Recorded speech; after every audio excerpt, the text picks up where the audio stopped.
love you जेठानी देउरानी म जेठानी हो त माइली देउरानी लागिरहेछु आज चाहिँ माइत आएको छु है यतै ए पोखियो हो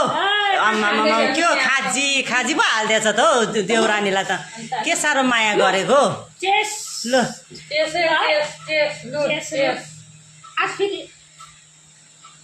ल खाने दिन भएको छ मजाले पानी आएर हो म खाँदैछु ल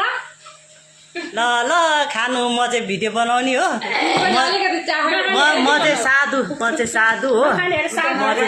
हो म चाहिँ यस्तो गरेर देखाउने मात्रै हामी चाहिँ सर भोगी हो बल्ल बल्ल माइत आउनु पाएको आज खुसी भएर खाइरहेको छु माइत आएको अरे ल जेठी बुहारी माइत आएको अरे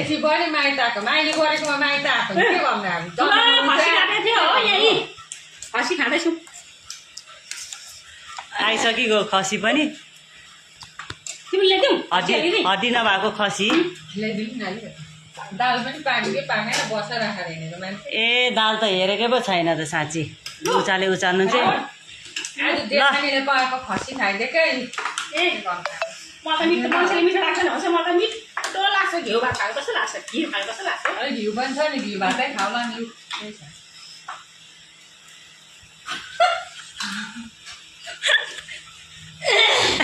अब पठाइदिनु खानु दिँदैन मिठो गरेर खानु नि आज अस्ति नै त जस्तै क्या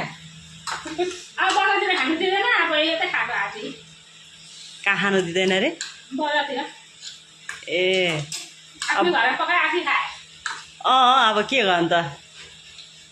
आज त मौसम पनि त्यस्तै भएको छ हो खाने दिन मजा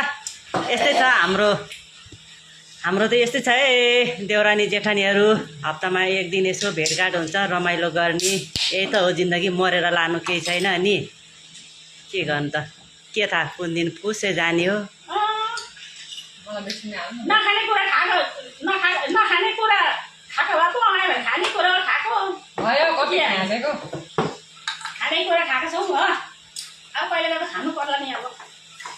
खानुपर्छ सक्यो अब अलिकति खानु नसक्छ कहाँ बुढो हो कस्तो जवान छ अझै अब अलिकति खानु नसक्ला कसले खाइदिएर अर्काले खाएको हेर्दै बस्नु त होला नि